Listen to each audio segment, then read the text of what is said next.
वाला हूं। सिर्फ स्ट्रीम ही नहीं बताने वाला हूं, उस स्ट्रीम से क्या क्या बेनिफिट होने वाले हैं, क्या क्या कौन कौन से कोर्सेज करते हैं और उसकी सैलरी क्या होती है, कितने साल के कोर्स होते हैं, वो सारे इन डिटेल बताने वाला हूं। और यार क्या हाल चाल आप सबके, आई होप आप लोग बहुत बहुत बढ़िया होंगे। आज एक सबसे इंपॉर्टेंट टॉपिक के बारे में बात करने वाले हैं। जैसे बच्चा 10th क्लास का एग्जाम दे के आया है और वो बहुत ज्यादा कंफ्यूज है, स्ट्रीम कैसे चूज करे, किस तरीके से स्ट्रीम चूज किया जाता है, ये सारी चीजें आज बताने वाला हूं मैं। सिर्फ इतना नहीं कि स्ट्रीम कैसे चूज किया जाता है, बल्कि जो स्ट्रीम आप चूज करोगे उससे आपकी क्या क्या बेनिफिट आपको मिलने वाली है, ये भी आपको बताने वाला हूं, और कैसे बहुत इजी स्ट्रीम को आप चूज कर पाओगे। ठीक है, तो चलो स्टार्ट करते हैं इस चीज के बारे में, समझने की कोशिश करते हैं कि स्ट्रीम को कैसे चूज किया जाता है। देखो सबसे इंपॉर्टेंट जो बात है ना बेटा स्ट्रीम चूज करने के लिए, वो एक सबसे इंपॉर्टेंट क्राइटेरिया पे फॉलो करता है, वो है आपका गोल। आपका गोल क्या है, आपका एम क्या है, अगर वो ये चीजें आपको पता है ना तो आप स्ट्रीम बहुत इजीली चूज कर लोगे। अगर आपको गोल नहीं पता है आपकी गोल क्या है, तो आप स्ट्रीम को चूज करने में बहुत ज्यादा कंफ्यूज रहोगे। ठीक है, तो सबसे पहला मैं पॉइंट बताने वाला हूं कि कोई भी दोस्त के दबाव में आके कोई भी स्ट्रीम आपको नहीं लेना है, पहला पॉइंट। दूसरा पॉइंट, फैमिली के प्रेशर में आके आपको कोई भी स्ट्रीम चूज नहीं करना है। अगर जो आपको लगता है कि हाँ मैं इसमें बेस्ट हूं, मैं वही आप स्ट्रीम क्या करो, चूज करो। ठीक है, बट हाँ एक चीज मैं आपको और भी सजेशन देने वाला हूं मैं, क्योंकि आप अभी बच्चे हो, आपको ज्यादा नहीं पता होता है कि आपको किस फील्ड में बहुत आपके लिए बेटर रहेगा, कौन सा फील्ड आपके लिए बेटर रहेगा, ये आपको नहीं पता होता है। ठीक है, तो आप प्लीज फैमिली से बैठ के कंसर्न करिए, बात करिए फैमिली से कि क्या ये जो मैं स्ट्रीम चूज करने वाला हूं क्या मेरे लिए बेटर है या फिर नहीं है, ये भी आप फैमिली से जरूर बात करें। हमेशा पेरेंट्स से एक बार डिस्कशन जरूर करें कि क्या ये मैं जो स्ट्रीम ले रहा हूं इससे मेरे लिए कितना बेनिफिट है, ये आपको ये भी पता होनी चाहिए। बात समझ में? जिस बच्चे का गोल पहले से ही फिक्स है वो अपने स्ट्रीम चूज करने में कोई दिक्कत परेशानी उसको नहीं होगा। ठीक है, चलो कुछ एग्जांपल से हम समझते हैं। सबसे पॉइंट ये है हमारा कि how to choose a stream after 10th class. 10th class के बाद से हम स्ट्रीम कैसे चूज करते हैं, थोड़ा सा समझने की कोशिश करिए। जैसे कि मैंने आज दो तरह के बच्चे होंगे। ठीक है, एक जिनके गोल फिक्स होंगे, एक ऐसे हैं जिनके गोल फिक्स नहीं होते हैं। जिनके गोल फिक्स नहीं होंगे, इस वीडियो के बाद उनकी सारी गोल्स क्लियर हो जाएगी कि उनको किस फील्ड में जाना होगा। ठीक है, बात समझ में आ रही है? अगर उनको जो नहीं गोल फिक्स है तो अपनी फैमिली से जरूर कंसर्न करें, बात करें, समझने की कोशिश करें और कौन से स्ट्रीम चूज करना है उनसे डिस्कस। फॉर एग्जाम्पल कुछ गोल लेके आया हूं मैं यहाँ पे। ठीक है, उस गोल के हिसाब से मैं आपको सारे चीज बताऊंगा। ठीक है ना, तो सबसे पहला अगर मैं बात करूं यहाँ पे, तो देखो सबसे इस टाइम पे जो सबसे ज्यादा चलता है ना, दो चीजें चलती है। एक तो बेटा डॉक्टर। ऐसा नहीं है कि हर बच्चा कोई डॉक्टर ही बनेगा, बहुत सारे अलग अलग फील्ड है, लेकिन कुछ एग्जाम्पल से मैं आपको समझाने वाला हूं मैं कि कौन से स्ट्रीम आप किसके लिए ले सकते हो। ठीक है ना, आगे उसको चल के आगे क्या बेनिफिट होती है। सबसे पहली बात करते हैं बेटा डॉक्टर के बारे में। ठीक है, डॉक्टर के लिए क्या होता है, कौन कौन से कोर्स होते हैं, कितने साल के कोर्स होते हैं, और कोर्स कंप्लीट होने के बाद से अच्छा कैसे कॉलेज मिलती है, कौन से एग्जाम देने होते हैं, और कोर्स खत्म होने के बाद से सैलरी क्या होती है, वो भी चीजें आपको मैं यहाँ पे जरूर बताऊंगा। बात करते हैं बेटा इंजीनियर के बारे में। ठीक है, इंजीनियर के लिए सेम वही पर्पस है बेटा। अकाउंटेंट बनना है, बैंक में काम करना है, तो आपको क्या करना है कि कौन से कोर्सेज आपको, कौन सी स्ट्रीम आपको चूज करना पड़ेगा।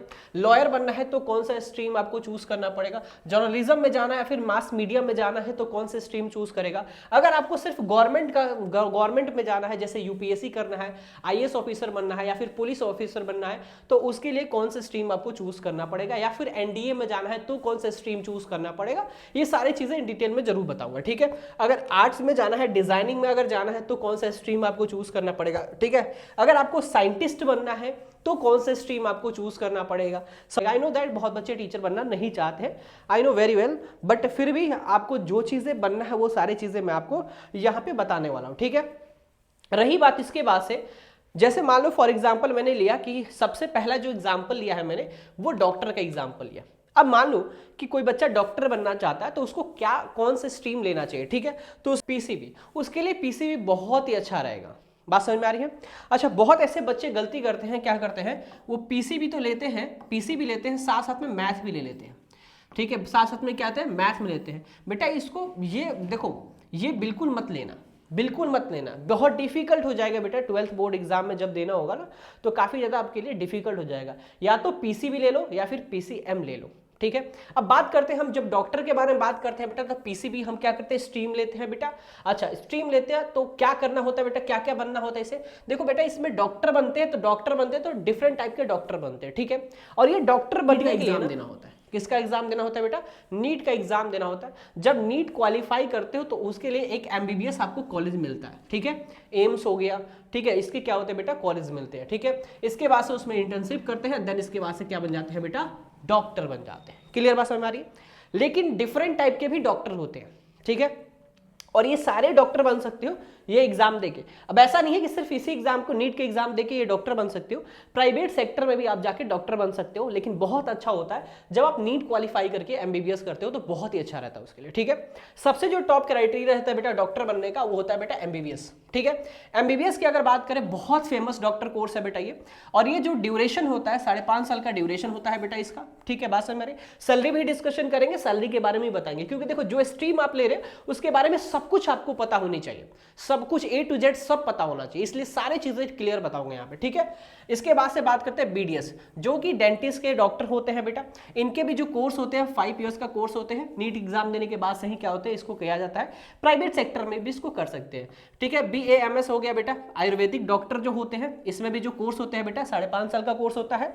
BHMS हो गया बेटा, इसमें भी क्या होता है बेटा, हेमोपैथिक के डॉक्टर होते हैं, इसमें भी 5.5 साल का क्या होता है बेटा, कोर्सेज होते हैं, ठीक है। बात करें BUMS होता है बेटा, ये भी कितने साल का कोर्स होता है, 5.5 साल का कोर्स होता है। तो बेसिकली क्या होता है बेटा, ड्यूरेशन में आपको बता दिया कि 12th के बाद से आपको नीट का एग्जाम देना होता है। नीट का एग्जाम देने के बाद से हमें क्या होता है, कॉलेज मिलता है। उस कॉलेज में आप जो भी डॉक्टर बनना चाहते हैं वो बन सकते हैं। इसके बाद से आपको जैसे एग्जाम देके क्लियर करोगे, जिसमें जाओगे, ठीक है, उसमें आपको इस तरीके का कोर्सेस करना पड़ेगा, ठीक है। बात समझ में आ रही है, ठीक है। इसके बारे में मैं बात करूं तो अब देखो ध्यान से, एक होता है बीपीटी होता है बेटा, इसका ड्यूरेशन क्या होता है, 4.5 साल का कोर्स का ड्यूरेशन होता है। बात करते हैं बीएससी नर्सिंग के बारे में, ठीक है। बीएससी नर्सिंग के बारे में बात करें तो ये मेडिकल केयर फील्ड में आता है, ठीक है। बात समझ में आ रही है, जो कि हॉस्पिटल में काम करते हैं, जैसे नर्स जो बनते हैं बेटा, बेसिकली क्या होता है, बीएससी नर्सिंग करके आप बहुत अच्छा नर्स भी बन सकते हैं, ठीक है। इसका ड्यूरेशन जो होता है बेटा 4 साल का ड्यूरेशन होता है, ठीक है। अभी देखो ध्यान से, अभी का जो करंट सैलरी है एज पर गवर्नमेंट, उसके हिसाब से ये चीजें बता रहा हूं मैं, ठीक है। अगर जो बच्चा एमबीबीएस कर रहा है, ठीक है, तो उसका स्टार्टिंग जो सैलरी होता है बेटा 50,000 से 80,000 के बीच में होता है पर मंथ, आपको उसको मिलता है स्टार्टिंग सैलरी। जब एक्सपीरियंस हो जाते हैं तो 1 लाख से 1.5 लाख से लेके 5 लाख के बीच में पर मंथ आपको ये सैलरी मिलता है। और ये सैलरी आगे चल के इंक्रीज भी होता है, क्योंकि ये बहुत आगे के मैं बात बताने वाला हूं आपको, ठीक है।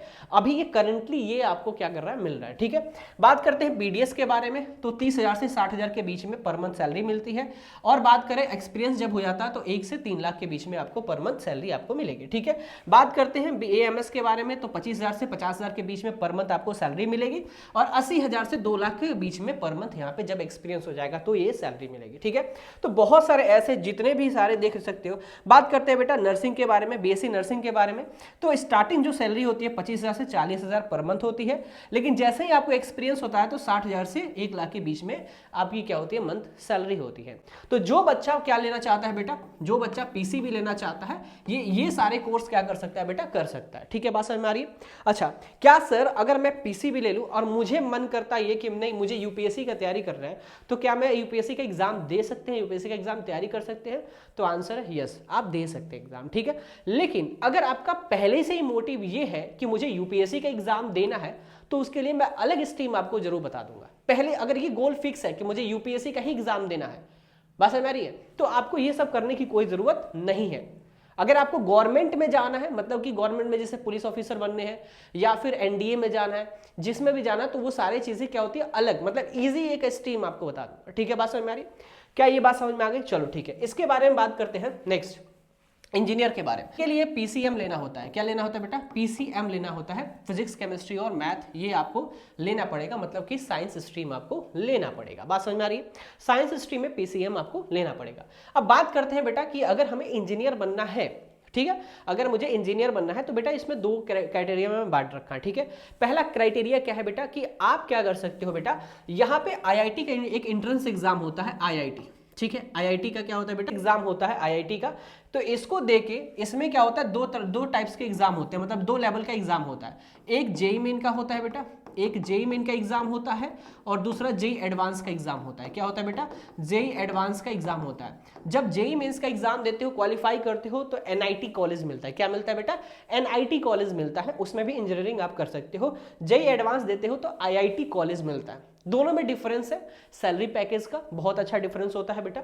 जो आईआईटी कर लेता है उनकी सैलरी काफी अच्छा रहती है, अभी मैं आपको बताने वाला भी हूँ। ठीक है, तो आपको 2 एग्जाम देने पड़ते हैं। ठीक है, अगर जो बच्चा मान लो जेईई मेंस क्वालिफाई हो गया, उसका अच्छा रैंक आ गया, तो आप उसको एनआईटी कॉलेज मिल जाएगा। वो अच्छे तरीके से एनआईटी कॉलेज में भी क्या करता है? इंजीनियरिंग कर सकता है। ठीक है, जेईई एडवांस क्वालिफाई कर रहा है उसको आईआईटी कॉलेज मिलता है। ठीक है, जैसे आईआईटी खड़गपुर हो गया, काफ़ी फेमस कॉलेज है वो। ठीक है, वहाँ पे बहुत अच्छा प्लेसमेंट होते हैं।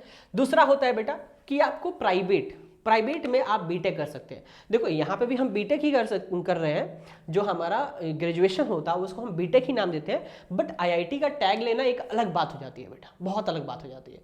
लेकिन अगर हम किसी प्राइवेट कॉलेज से अगर हम कर रहे हैं तो वहाँ पे हम क्या करेंगे बेटा? बीटेक करेंगे, चाहे वो आईआईटी में हो, चाहे जेईई मेंस का हो, या फिर आप क्या कर रहे हो बेटा? आप जो है प्राइवेट सेक्टर से कर रहे हो, तो उस टाइम पे आपका भी कितने साल का कोर्स होगा बेटा? 4 साल का कोर्स होगा। लेकिन सबसे ज्यादा जो इंजीनियरिंग की वैल्यू होती है वो आईआईटीएंस की होती है बेटा, बहुत ज्यादा इसकी वैल्यूज होती है। ठीक है, तो वही मैं बात करूं मैं यहाँ पे कि 12th के बाद से बेटा, 12th के बाद से जेईई मेंस का एग्जाम देते हैं, फिर जेईई एडवांस का एग्जाम देते हैं, तो फिर हम बीटेक कॉलेज में जाते हैं और फिर हम क्या बनते हैं बेटा? इंजीनियर। कितने 4 साल के बाद हम इंजीनियर बन जाते हैं। ठीक है, बात समझ में आ रही है? तो ये रहा हमारा। ठीक है, बीई भी कर सकते हो आप। ठीक है ना, मतलब बहुत बेहतरीन कॉलेज है, और यहाँ से जो बच्चा पास आउट होता है लाखों लाखों पैकेज बेटा लेके जाता है। जैसे फॉर एग्जाम्पल इसकी अगर सैलरी की बात करूँ बेटा, तो देखो ध्यान से, देखो स्टार्टिंग की सैलरी, अगर कंप्यूटर साइंस कर रहे हैं बेटा, कंप्यूटर साइंस कर रहे हैं, जिसमें क्या होता है बेटा? सॉफ्टवेयर डेवलपमेंट होता है, सॉफ्टवेयर बनाते हैं, ऐप बनाते हैं, एआई। इसकी जो एवरेज सैलरी होती है 4 लाख से शुरू होती है बेटा, 20 लाख पर ईयर होता है। ठीक है, 4 लाख से 20 लाख पर ईयर होता है।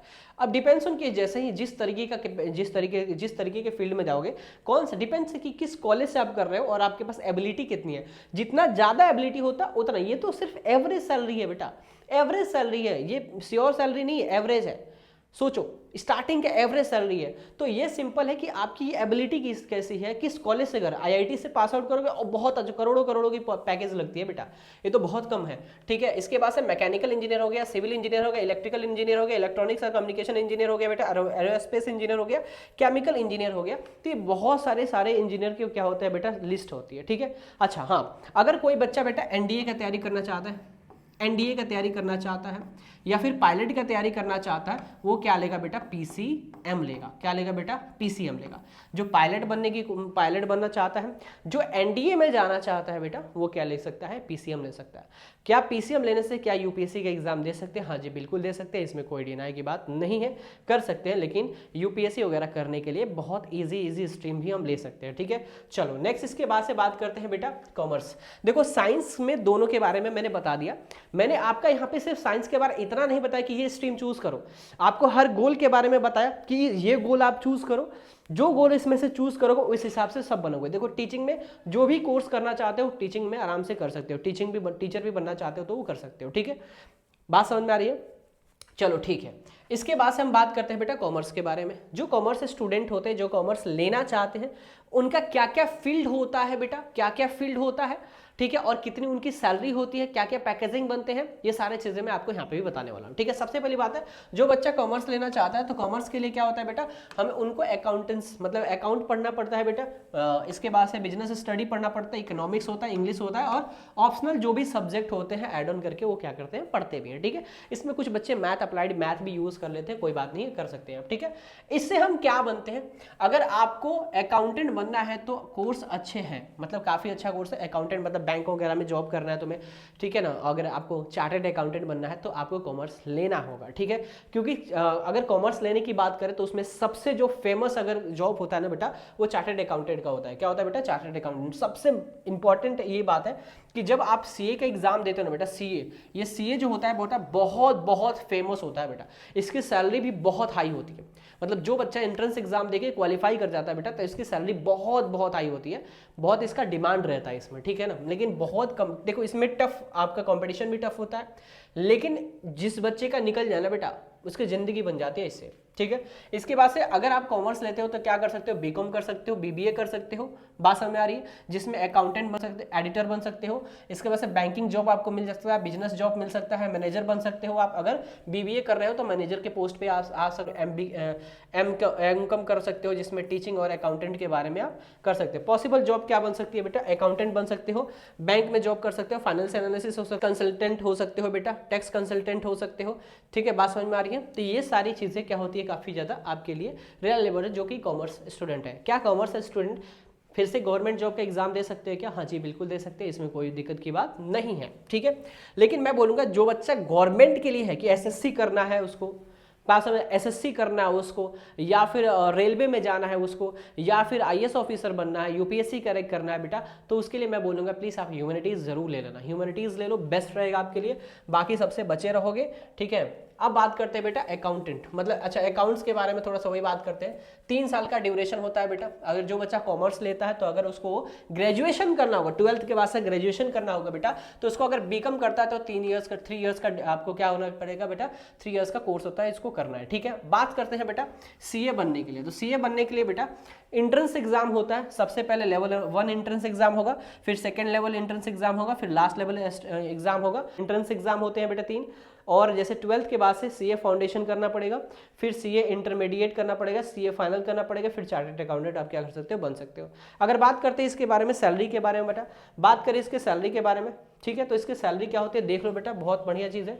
अगर आप सिर्फ बीकॉम कर रहे हो बेटा तो आपका स्टार्टिंग जो सैलरी होगा 20,000 से 40,000 पर मंथ होगा बेटा। एक्सपीरियंस हो जाएगा तो 50,000 से 1 लाख के बीच में इसका रहेगा। तो बीकॉम का बहुत कम होता है सैलरी, ठीक है, 50 से 1 लाख रहता है। ठीक है, लेकिन अगर आप चार्टर्ड अकाउंटेंट बन जाते हैं ना बेटा, तो स्टार्टिंग सैलरी ही 60,000 से 1.5 लाख के बीच में पर मंथ आपको मिलेगा। लेकिन जैसे एक्सपीरियंस हो जाएगा तो 3 से 10 लाख के बीच में क्या मिलेगा बेटा, आपकी सैलरी मिलेगी। तो देखो आपको सब पता होना चाहिए, स्ट्रीम चूज करो सब पता होना चाहिए आपको, इसलिए इन डिटेल में सब कुछ बता रहा हूं मैं, सब कुछ। पढ़ाई बहुत जरूरी है बेटा, पढ़ाई करना ही करना है। नंबर्स मायने रखते हैं, ऐसी बात नहीं कि नंबर मायने नहीं रखते हैं। हाँ, आई थिंक हो सकता है कि ऐसा बोलते हैं कि नंबर मायने, बहुत लोग बोलते हैं नंबर मायने नहीं रखते हैं। नहीं, अगर ऐसा होगा तो फिर कॉलेज आपको कैसे मिलेगा? अगर मैं बोलूं कि आप क्या करो 75% से कम मार्क्स लेके आ जाओ, अगर 75% से कम मार्क्स लेके आ गए तो क्या आप नीट का एग्जाम दे सकते हो? क्या आप जेई का एग्जाम दे सकते हो? नहीं दे सकते हो। 50% से कम मार्क्स लेके आ जाओ, क्या गवर्नमेंट का एग्जाम दे सकते हो? बहुत सारे ऐसे गवर्नमेंट के एग्जाम है जो 50% चाहिए, नहीं दे सकते हो। तो ऐसा नहीं है कि भाई आपको मार्क्स इंपॉर्टेंट नहीं है, मार्क्स बहुत इंपॉर्टेंट है, बहुत ज्यादा इंपॉर्टेंट है। आई नो कि ठीक है, मार्क्स आपको उस कुर्सी तक पहुंचाता है जहां पे आपको बैठना है, फिर बैठने के बाद से आपकी माइंड डिसाइड करेगी अब आपको क्या करना है। जैसे इंटरव्यू जैसे होता है ना, कि जब कॉलेज में जब जाते हैं ना बेटा, तो जब कॉलेज में जाएंगे तो वहां पे इंटरव्यू होती है, तो इंटरव्यू होती है तो वहां पे पहले ही क्राइटेरिया फिक्स होता है, जो बच्चा 90% वाले हैं ना पहले उनको भेजो, पहले से ही क्राइटेरिया फिक्स होती है बेटा। तो 90% वाले पहले जाके इंटरव्यू देते, तो क्या यहाँ पे मार्क्स का वैल्यू नहीं रहा क्या? मार्क्स इंपॉर्टेंट है, बहुत इंपॉर्टेंट है। अगर उस कुर्सी पे जाके बैठना है ना बेटा तो मार्क्स इंपॉर्टेंट है, इसलिए बढ़िया से पढ़ाई करो। स्ट्रीम चूज किए हो तो जान लगा दो, करो मेहनत, खूब मेहनत करो। क्यों नहीं होगा? इंसान चाहेगा तो कुछ भी कर सकता है बेटा, कुछ भी कर सकता है, बस चाहे तो। चाहते नहीं आजकल के बच्चे। चलो ठीक है, यहां पे देखो ध्यान से, क्या ये समझ में आ गया? नेक्स्ट इसकी बात करते हैं बेटा, अगर कोई बच्चा आर्ट्स और ह्यूमैनिटीज लेता है तो उसके बारे में भी समझ लेते हैं। जो बच्चा आर्ट्स और ह्यूमैनिटीज लेता है बेटा, तो मैंने सबसे बेस्ट बोला है कि गवर्नमेंट के लिए सबसे बेस्ट होता है बेटा आर्ट्स और ह्यूमैनिटीज, सबसे बेस्ट होता है। क्यों सबसे बेस्ट होता है मैं बताऊंगा, क्योंकि आपको पॉलिटिकल साइंस उसमें भी पढ़ना होता है, ठीक है, और इसमें भी पढ़ना होता है। हिस्ट्री हो गया उसमें भी पढ़ना होता है, इसमें भी पढ़ना होता है। सोशियोलॉजी हो गया उसमें भी पढ़ना होता है, इसमें भी पढ़ना होता है। इकोनॉमिक्स हो गया उसमें भी पढ़ना होता है, इसमें भी पढ़ना होता है। मतलब गवर्नमेंट के लिए सबसे बेस्ट अगर कोई भी बोलेगा ना स्ट्रीम क्या है, जो बच्चा यूपीएससी करना चाहे, एसएससी करना चाहे, जो भी करना चाहे, सबसे बेस्ट उसके लिए क्या होता है बेटा, ह्यूमैनिटीज या फिर आर्ट्स होते हैं, सबसे बेस्ट होते हैं बेटा। ठीक है, और बात समझ में आ रही, कोई दिक्कत? अदर स्ट्रीम जो हमारा जो ये तो छोड़ो इसके बारे में, ठीक है, इसके बारे में हम छोड़ते हैं। क्या यहाँ तक बात समझ में आ गई? इनकी ये सब्जेक्टेड होती है। अच्छा, इनकी अगर बारे में बात करें तो इसमें क्या क्या बन सकते हैं हमारा, देखो ध्यान से, इससे आप लॉयर बन सकते हो बेटा, चाहो तो लॉयर भी बन सकते हो। आप टीचर के फील्ड में जाना चाहते हो टीचर के फील्ड में बन सकते हो, मास मीडिया में जाना चाहते हो बेटा वो बन सकते हो, जिसमें सोशल वगैरह बहुत सारा काम होता है, ठीक है, जिसमें आप न्यूज़ वगैरह करते हो, न्यूज़ वगैरह एंकरिंग करते हो, वो सब होगा। सिविल सर्विस में जाना है तो आपको arts is the very very very important बन जाती है। देखो गवर्नमेंट जॉब के लिए बात करें तो जिसमें आईपीएस ऑफिसर बनना है, आईएएस ऑफिसर बनना है, तो आपके लिए आर्ट्स काफ़ी ज़्यादा क्या होती है बेटा, बेनिफिट होती है, ठीक है। साइकोलॉजिस्ट बन सकते हो आप, जिसमें आपको माइंड के बारे में या फिर माइंड के बारे में स्टडी करना हो, बिहेवियर, उसके माइंड की क्या बिहेवियर होती है उसके बारे में स्टडी करना, वो हो सकता है। सैलरी बहुत देख सकते हो आप सैलरी बेटा, अगर आप टीचिंग बन रहे हो तो क्या होता है 25,000 से 70,000 के बीच में पर मंथ आपको मिलेंगे, ठीक है। और ये गवर्नमेंट के बेसिस पे बता रहा हूं, प्राइवेट नहीं देते हैं बेटा पैसे वैसे टीचर को, ठीक है ना। बात करते हैं यहाँ बेटा, अगर हम लॉयर बन जाते हो तो 20,000 से स्टार्ट होती है और 1 लाख रुपया पर मंथ आप कमा सकते हो। एक्सपीरियंस होगा तो और भी ज्यादा क्या कर सकते हो बेटा, कमा सकते हो, ठीक है। बात करते हैं यहाँ पे, अगर आप मास मीडिया में जा रहे हो बेटा तो आपकी सैलरी स्टार्टिंग का 20,000 से 80,000 पर मंथ आपको मिल सकता है। हाँ, अच्छा खासा होता है। जब आप क्या करते हो वहाँ पे, जब एक्सपीरियंस काफी होता है तो आपकी सैलरी भी क्या होती है, बहुत अच्छा इंक्रीज होती है। सिविल सर्विस बेटा देख लो, अगर आईएएस ऑफिसर आईपीएस बन रहे हो तो स्टार्टिंग सैलरी जब आप ट्रेनिंग कर रहे हो उसी टाइम पे 60,000 रुपये आपको मिलेगा, और जैसे ट्रेनिंग के बाद से बात करें तो 2 लाख पर मंथ आपको मिलना शुरू हो जाता है, तो काफी अच्छा होता है। और बहुत सारे गवर्नमेंट के बहुत सारे ऐसे आपको हाउसेस मिलेंगे, आपको गाड़ी मिलेगी, हर चीज मिलती रहती है बेटा, तो इसलिए काफी इंपॉर्टेंट रहता है, ठीक है। बात समझ में आ रही है। बात समझ में, सोशल वर्कर के बारे में बात करें तो वो भी चीजें आप यहाँ से बन सकते हो। स्टार्टिंग जैसे एनजीओ जॉब हो गया, एनजीओ में जब काम करना हो तो वो हो गया, तो उसमें स्टार्टिंग सैलरी 20,000 से होती है और 50,000 पर मंथ आपको यहाँ पे क्या करता है, मिलता है। तो दे बेटा ये हमने सारे स्ट्रीम के बारे में यहाँ पे आपको बता दिया कि कौन कौन से स्ट्रीम आपको काफी ज्यादा जरूर इंपॉर्टेंट है। अगर आपको गवर्नमेंट में जाना है तो मैं बोलूंगा कि आपको क्या लेना है बेटा, आपको यहाँ पे लेना है बेटा ह्यूमैनिटीज या आर्ट्स लेना है। अच्छा, सबसे इंपॉर्टेंट और बात मैं बताऊंगा अभी थोड़ी देर में, उसके बारे में जानना बहुत जरूरी है, ठीक है। इसके बारे में बात करें, अगर लॉयर बनना है बेटा तो लॉयर एंट्रेंस एग्जाम भी होता है बेटा, जिसमें CLAT होता है बेटा, जो फेमस होता है एंट्रेंस एग्जाम, इसमें देना होता है। नेशनल लॉ ऑफ यूनिवर्सिटी में आपको एडमिशंस मिलते हैं, ठीक है। इसके बाद से ALAT हो गया, LSAT हो गया, इंडिया हो गया, मतलब ये सब चीजें आप क्या कर सकते हो, कोर्सेज कर सकते हो। ड्यूरेशन देख लो बेटा, 5 ईयर्स और 3 ईयर्स का क्या होता है, ड्यूरेशन होता है। अगर बात करें इसके बेटा क्या होता है, अगर बात करें इसकी सैलरी के बारे में, ठीक है, तो स्टार्टिंग सैलरी जो होती है बेटा, जैसे मैंने स्टार्टिंग बता दिया, जैसे एक्सपीरियंस हो जाता है तो इससे भी ज्यादा सैलरी मिलना स्टार्ट होता है। कॉर्पोरेट लॉयर अगर बनते हो तो ज्यादा से ज्यादा क्या होता है, सैलरी मिलती है, ठीक है। कॉर्पोरेट लॉयर का मतलब ये हो गया, जितने इंडस्ट्रियल होते हैं वहाँ पे इंडस्ट्री में हर इंडस्ट्री जो भी आप बिजनेस करता है तो हमेशा खोल के एक रहता है कि भैया एक लॉयर यहाँ पे चाहिए। लॉयर की रिक्वायरमेंट होती है, अच्छे लॉयर बनना है तो बहुत मेहनत भी करना पड़ेगा। अब सबसे इंपॉर्टेंट यहाँ पे ये है कि मैंने ये बात बताया कि बेटा आपको अपना गोल निर्धारित करना है और अभी करना है, जरूरी है। अभी करने के बाद से उसको स्ट्रीम को चूज करो, क्या दोस्त कर रहे हैं, क्या कोई बोल रहा है, उससे फर्क नहीं पड़ना चाहिए, लेकिन हाँ अपने माता पिता से जरूर कंसर्न करें इसके बारे में कि क्या मैं जो ये स्ट्रीम चूज कर रहा हूं क्या ये सही है या फिर नहीं है। ये वीडियो आप देखो, माता पिता से डिस्कशन करो, बाहर से डिस्कशन करने से कोई फायदा नहीं है, ठीक है। माँ बाप से जरूर डिस्कशन करो कि जो मैं चूज किया हूं क्या ये मेरे लिए सही है या फिर नहीं है, ये जरूर डिस्कशन करना। बात समझ में आ रही है। और जो गोल चूज कर लो एक बार, उसके बाद हम जब तक उसको पाओ नहीं तब तक सोना ही नहीं है बेटा, एकदम मेहनत करना है। सोने का मतलब ये नहीं बोल रहा हूं मैं कि आराम की जिंदगी मतलब नहीं है, कंफर्ट जोन से बाहर आना है बेटा, कंफर्ट जोन से बाहर आओ, कंफर्ट जोन में मत रहो। कंफर्ट जोन में रहोगे तो सिर्फ रिलैक्सेशन मिलेगा, लेकिन कोई भी अचीवमेंट आपको नहीं मिलेगी, अचीव्ड कुछ भी नहीं कर पाओगे आप। इसलिए कंफर्ट जोन से बाहर आके मेहनत करना शुरू करो। बात समझ में आ रही है। Thank you so much, bye bye, take care. आपको ये बहुत अच्छे से समझ में आई होगी अभी तक। Okay, bye bye.